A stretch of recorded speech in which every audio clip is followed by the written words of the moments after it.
көтерілуі мүмкін. Тұщы суға не болады? Антарктида жердегі тұщы судың 61%-ын сақтап отыр.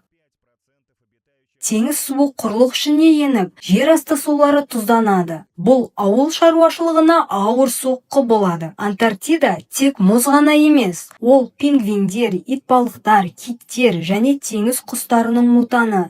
Қазірдің өзінде олардың саны азайып жатыр. Австралиядағы Квинсленд университетінің зерттеуі бойынша, егер жылыну тоқтамаса, ғасыр соңына қарай Антарктидадағы жануар түрлерінің кемінде 65% жойылып кетуі мүмкін. Дегенмен, оң жағы да болуы мүмкін. Климат өзгерсе, Антарктида болашақта адам өмір сүруіне жарамды құрлыққа айналуы ықтимал. Алайда бұл әлі нақты ақпарат емес. Мұхит деңгейі қалай өзгереді? Антарктида мұзы толық ерісе, мұхит деңгейі 60 метрге дейін көтеріледі. Бұл нағыз жаһан